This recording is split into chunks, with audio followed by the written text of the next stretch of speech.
Praise the lord. 31వ కీర్తన 19వ వచనం. నీ యందు భయభక్తులు గలవారి నిమిత్తము నీవు దాచించిన మేలు ఎంతో గొప్పది. నరులెదుట నిన్ను ఆశ్రయించు వారి నిమిత్తము నువ్వు సిద్ధపరిచిన మేలు ఎంతో గొప్పది.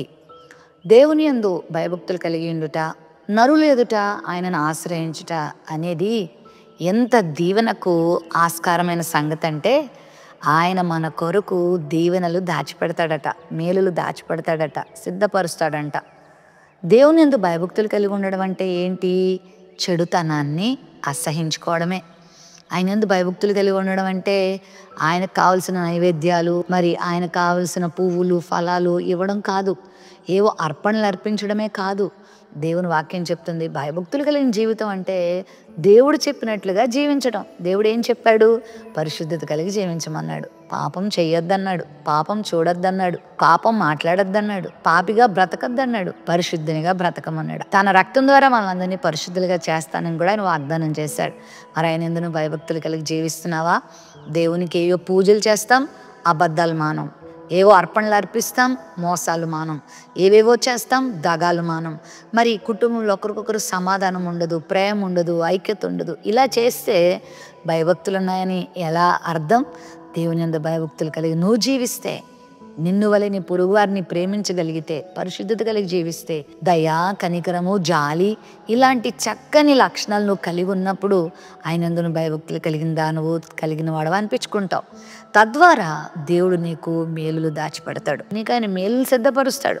నేను ఆయన చేయి విడిచిపెట్టాడు. ఒకవేళ నువ్వు ఇతరులకు దయ చూపిస్తున్నప్పుడు, మేలు చేస్తున్నప్పుడు, పరిశుద్ధత కలిగి జీవిస్తున్నప్పుడు, నీతి కొరకు నిలబడినప్పుడు వెంటనే నీకు మేలు కలగకపోవచ్చు, కానీ ఖచ్చితంగా దానికి ప్రతిఫలం ఉంటుంది. రానున్న రోజుల్లో ఆ ఫలాన్ని నువ్వు పొందుకుంటావు. మొర్దెకై అనేటువంటి ఒక వ్యక్తి షూషన్ కోటలో, ఆ బబులోను దేశంలో రాజుల దగ్గర ఒక ద్వారపాలకునిగా ఉండేవాడు. నీతిగా బ్రతికేవాడు, యథార్థంగా బ్రతికేవాడు. తాను నమ్మిన ప్రభువును తాను చూపించడానికి ఏమాత్రం సిగ్గుపడేవాడు కాదు.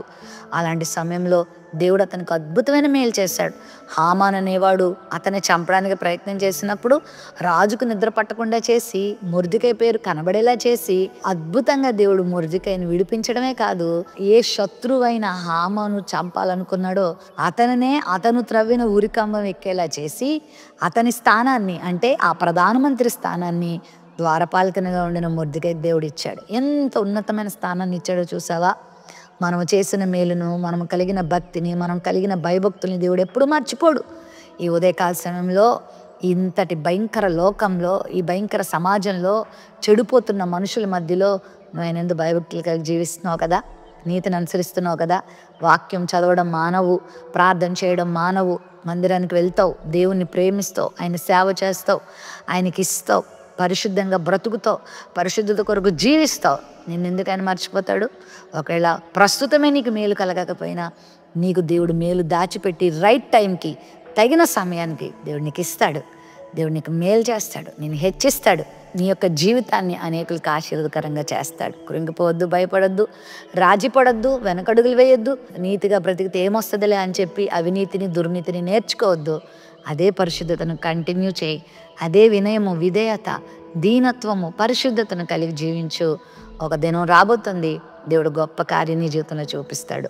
ప్రేమ, నమ్మకం కలిగిన మా తండ్రి, నీ యందు భయభక్తులు గల వారి నిమిత్తము నీవు దాచించిన మేలు ఎంతో గొప్పది. మనుషులు ఎంత కీడు చేయాలనుకున్నా, ఎంత తక్కువ చేయాలనుకున్నా, నీవు నీ బిడ్డలకు దాచించిన మేలును నువ్వు ఖచ్చితంగా చూపిస్తావు ప్రభువా.